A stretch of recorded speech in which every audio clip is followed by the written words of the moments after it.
It's the Detroit Lions at the San Francisco 49ers. I think going into the year, there's a reason why the NFL was probably really excited about this game, scheduling it for Monday Night Football. But, the San Francisco 49ers are a beat up football team. We learned a couple of days ago that Trent Williams is not going to be back this season. They've been through a lot of injuries along the offensive line throughout the season. The offensive playmakers as well. Brandon Ayuk obviously not in the lineup. Now they're down a lot of their star running backs as well. It's just not quite the same Niners team that I think the league thought that they were getting when they scheduled this game and thought that it was going to be what everybody was loving to see potentially for a leg up on the number one seed in the NFC. But Lions still have to travel over to San Francisco. San Francisco is still a good football team. What's your matchup that matters here, Carmen? It's this through no fault of their own. It's the injury bug, but the Detroit defensive line just hasn't been able to get the pressure at the rate that they were even a couple weeks ago. And losing Ali McNeil, I made a huge deal out of that because I really did think that was going to be the difference maker in what this defense is able to do up front, especially, but just get pressure in general. And if you look at this last game against Chicago, yes, the Lions jumped out to that 20-0 lead. But it was kind of back and forth the rest of the way. And a lot of that had to do with the fact that they could not really get pressure on Caleb Williams and how good Caleb Williams still did against the Lions, even when they tried to pressure him. What's interesting is that if you go back to the first time those two teams met, Caleb Williams also still did well against the Lions, and especially in throws over 2.5 seconds, which is almost exclusively what Caleb Williams has, unfortunately. That's something that has been an issue for them just against Caleb Williams in general, which is, I don't know if that's Caleb Williams specific or we're just seeing a downturn in the pressure that the Detroit Lions are able to generate. We know that they've upped their blitz rate tremendously, almost like week by week. They keep blitzing more and more, essentially because they're losing guys and they don't really have a choice. But you also don't really have the guys on the back level due to, Carlton Davis is out. You have a lot of injuries back there. You have a rookie starting in Terrion Arnold.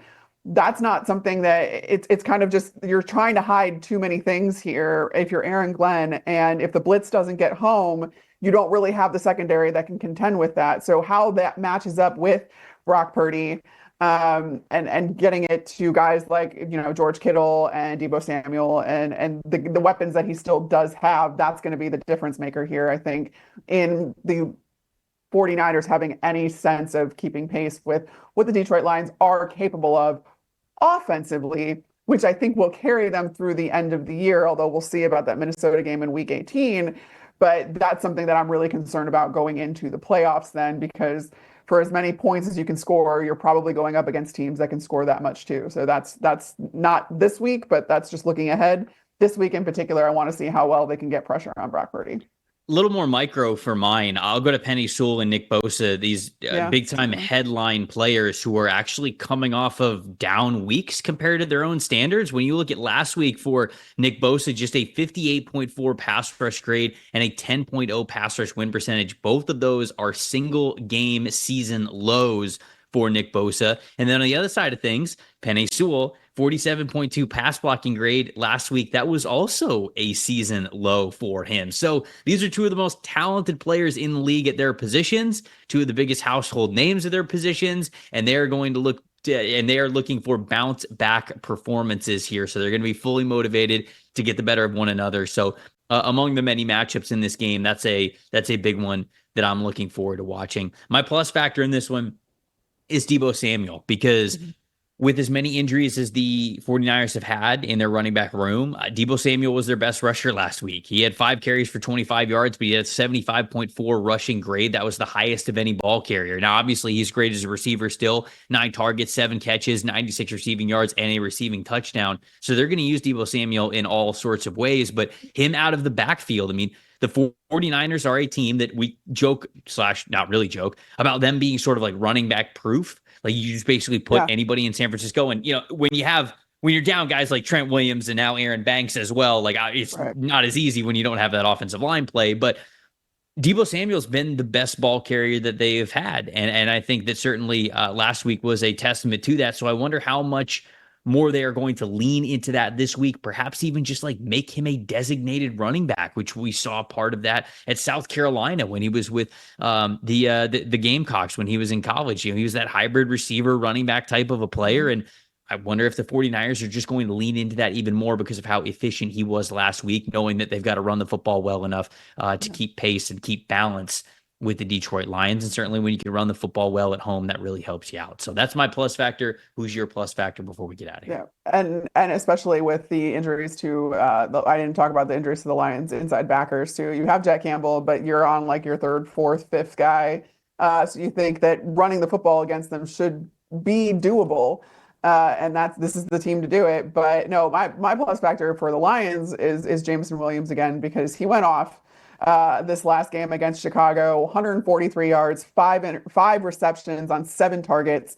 If you look at the last 5 games in particular, he's had at least 7 targets, which you don't think of Jameson Williams as a guy that's really a volume guy, right? He's there in the Detroit offense to be that gadget guy to stretch the field, to get downfield, and open it up for Jared Goff and kind of open up all of the underneath stuff.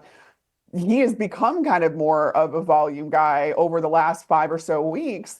And he's had a tremendous amount of success doing that. I mean, you're looking at double-digit yards per reception. This last game, obviously, the 143 yards, 28.6 yards per reception, had the touchdown. He's had a touchdown now in 2 straight games. It's something that just brings so much to this Detroit offense when you have him, but then you also have a guy like, you still have Jahmyr Gibbs, despite not having David Montgomery right now, who I was really interested to see against Chicago if the run pass split was really going to change, if they were going to kind of lean off of the run game and try and go more towards the air.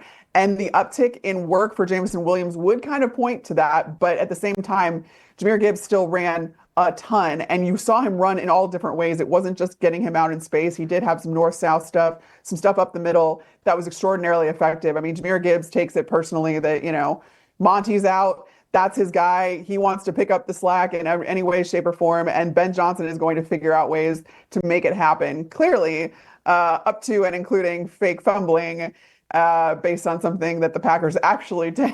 Just the audacity that Ben Johnson has. So I actually think, for as much as I said Jameson Williams, I do think Jameson Williams is going to be a factor here because I do feel like he's going to be the guy that you take a shot with down the field.